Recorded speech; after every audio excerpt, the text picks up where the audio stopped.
Spent a lot of time last year thinking about the optimal way to structure my day since I just left my job and I had full reign over my schedule. To some extent, this is true for your day outside of your day job.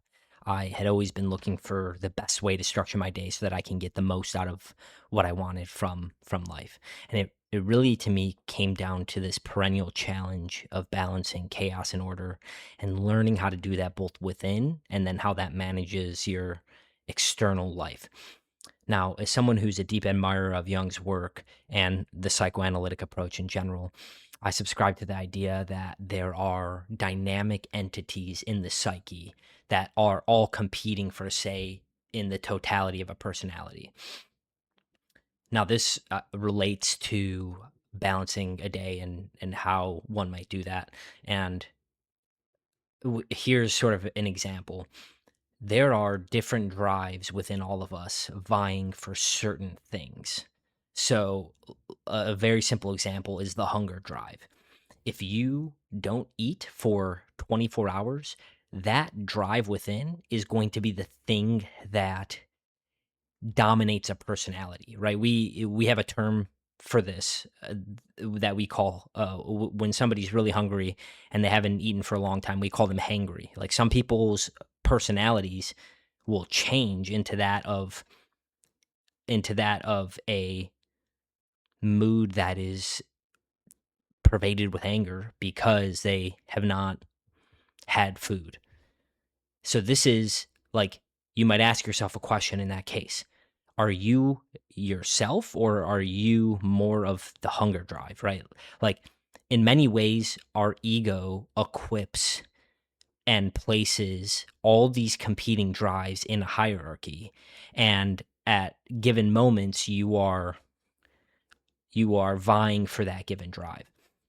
An example is leisure. Let's say when you're taking leisure time, it's because there's a part of your personality that requires rest, that requires some enjoyment so that you can go back to vie for other aspects of the psyche.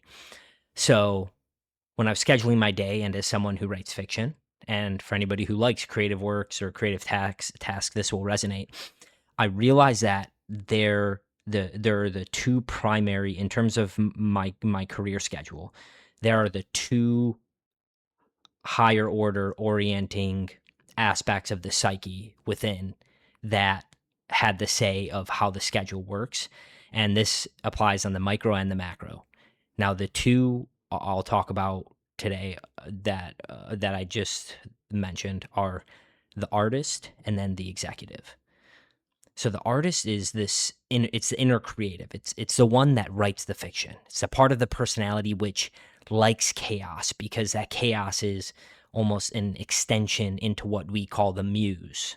This place, this symbolic world that seems to hold an infinite amount of energy for a story, for a work of art.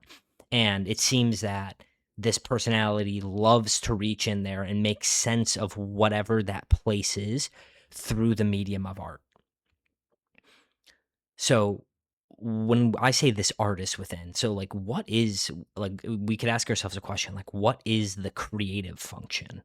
Right? It's like everybody has this inner artist, this inner creative function, and I think that the more people call upon it, right? Some people have a personality where they tend to want to call upon that aspect more, maybe some less so, but everybody has this inner aspect to them.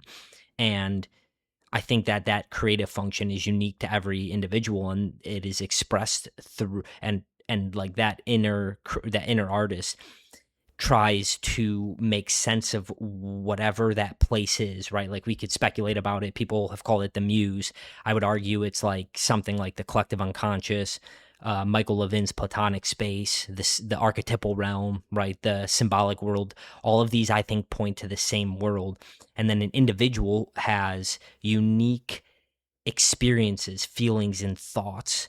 And particularly to writing fiction, I think that we sort of have these characters which the reason they feel so human is because these characters I think are literally being infused with an energy source from this place that we just have I think we have a very nascent understanding of, but I do believe like the frontier of scientific research is going to make massive breakthroughs when we start looking at this place and into the space. And I mean, this isn't, you know, I wouldn't say this is a radical claim, like, you know, Nikola Tesla, the, the infamous scientist, said that he thinks that the world of science make advance farther than it has in the past, 200 years, once it turns inwards and starts studying the mind. Um, and I think Michael Levin is particularly the one that's taking probably the most methodical scientific approach here. And kind of to bring it back, like for those writers out there that are listening to this, right? You might ask yourself, like, okay, when writers talk about discovery writing, like, what is that? Discovering what and from where? Now, you could make a materialistic argument that is simply a discovery from, your neural firing that relates to unique experiences, feelings, thoughts, and that you're discovering some novel connections from your brain. And maybe that's the case, right? But that's still the not like, if you want to get as materialist as possible, like, it's still this artist getting these novel images that, that come to their mind.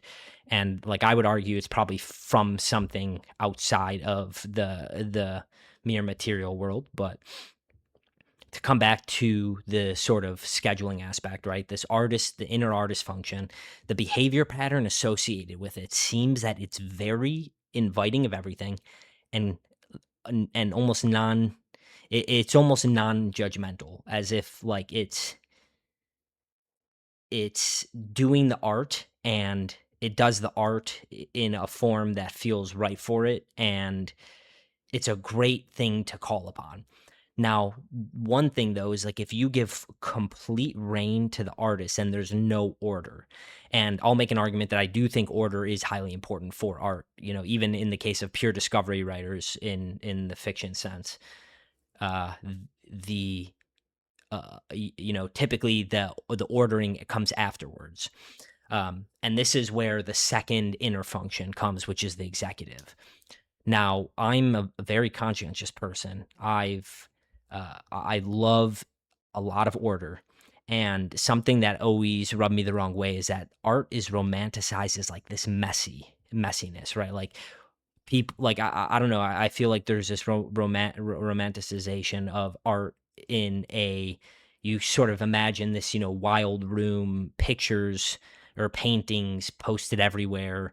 The person, like, we like to romanticize artists as like having this wild outer life, being unable to control themselves. But let me give you a good example: tomatoes, tuna fish, feta cheese, olive oil. No, I didn't just have a stroke. That is the exact same meal that legendary artist, filmmaker David Lynch eats for lunch every single day, or I should say ate, rest in peace, for lunch every single day.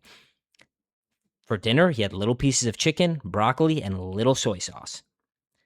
Now, David Lynch said this in an interview, and he followed it when they asked why he did that. He followed it by saying the following: habit in a daily routine. When there's some sort of order, then you're free to mentally go off any place. You have a safe foundation to spring off from.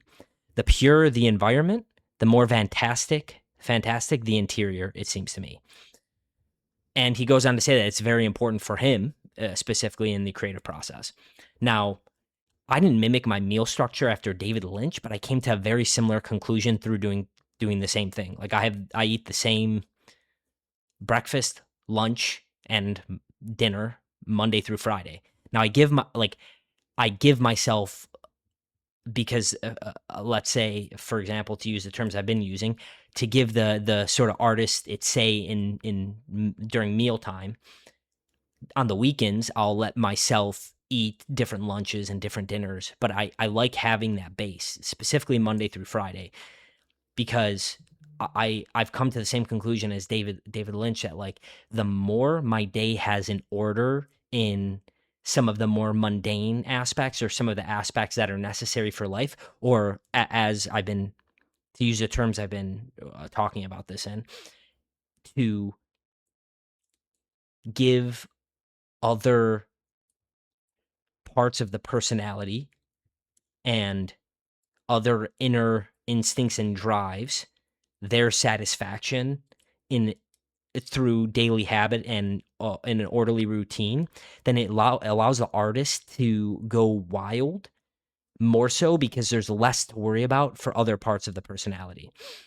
And Carl Jung actually made a similar observation when he was going through his period of tumult, when he was, dove into the unconscious the years he wrote the Red Book. He made a comment that what got him through those years were the basics, like, his name, where he lived, grounding himself in the reality of his day job as a psychotherapist. And he says that that was so important to him, and that and pure strength through this period of, psychological suffering, that many contemporary Jungians look back. Well, I shouldn't say many contemporary Jungians, but some look back and say that Jung went through a period of psychosis, essentially, with the Red Book, where he dove into this world, which I would argue is like what I've been talking about, this a place that artists reach into, collective unconscious, the muse. And he discusses how other people, like Nietzsche, for example, went in and he went mad because he explored and had no stability in his external life, right? He was living all alone up in a mountain in Italy because he was trying to solve the problems he was having with his brain. Now, the executive is extremely orderly. Now, too much order, like I said, is it errs on the tyrannical. And you don't want to tyrannize yourself, because the second you start tyrannizing yourself, you give no room for that chaos of that artist to jump in.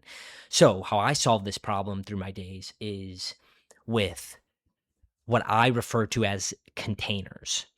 So my days are all structured in the exact same way. Monday through Friday, I have my calendar to structure my day, and on the calendar I have containers of time. So I wake up and I have an exercise container, for example. That container runs from 6 to 7 a.m. Now, that's the order, is from 6 to 7 I'm exercising. Now, what happens within the exercise is sort of up to it is sort of referred to other inner psychic functions. So I have a stable exercise program, but you don't want your exercise program to become the exact same thing for an entire lifetime, because one thing about planning that I always like to say is future you is going to be better informed than you right now. So for you right now to make a plan for you in 1 year is just, it's nonsense. Now, like, for example, if if you get an injured wrist, let's say over the next 3 months because of your exercise program, well, maybe you need to adjust the frequency that you're doing exercises that involve wrist movement, or maybe you need to pay more attention to your wrists to strengthen them, so that that doesn't happen again. Now, because my highest orientation in my career is writing fiction, I do 2 hour-and-a-half containers of or 3 hour-and-a-half containers of fiction sessions, focused fiction sessions. And what happens within those sessions are given to the artist. Essentially, it's outsourced to the artist, right? Like, there are steps to a process of writing a story, and to try and plan all of that a year out, down to every single day, is crazy. So I containerize that time, but then it becomes very intuitive and dynamic based on what the artist sees. And it invites that room for the intuition to navigate as well, because it's a work of art. So to try and staple down exacts, even if you have a very precise process, I'm going to imagine that there are going to be times where that process is not going to fit a specific work of art, because maybe you're trying to do something different than you have in the past. And then I do, with the containers, I also like to outsource the sort of structure based off optimized aspects of I like to optimize the structure based off science that we know, right? Very something very much that the executive mind might do. So, like my focus sessions are 80 minutes because it's based on it's based on my understanding of the most frontier science of the of neurologically optimized focus to get the most out of those sessions and optimize the amount of time that the artist has to get into flow and get out without doing anything, without making having a high chance of error. And then I do something very similar to David Lynch, and that's I have my containerized meal times, and in those meal times I have those meals. I have my daily walk and my daily walk with my dog and my session with my dog, and I end at the same time. And then once the career's over, and then I go to my family time, and that's sort of under a different it's very similar, right? Like I have these containerized times, and then within that time, I, spend it with my wife and our dog. Now, I also want to be super clear, like many things in the artistic domain or anything that requires creative work, there's no one right way to do it. Like I almost guarantee that if you set off to do research about somebody who has absolutely no structure to their day, I guarantee we could find at least one example of somebody who was successful in their artistic career and had no schedule, was a complete wild child, and couldn't be held down for anything. Like it's right when you in a career of in a career that's interesting where there's art as the output, you're going to get a bunch of weirdos like myself who find ways to do things that are best for them, right? And for me, optimizing for a safe platform to have that sort of wild inner exploration gives me the best chance of creating my best art because I have the other more, let's say, mundane aspects of a day all figured out, and all the other psyche parts are accounted for through my day so that the artist can go wild and explore whatever this other world is. And if you made it to the end and you like this video, then please drop a like and subscribe, where I'll be doing more of these video essays every week. Thanks for listening, everybody, and take care of yourself.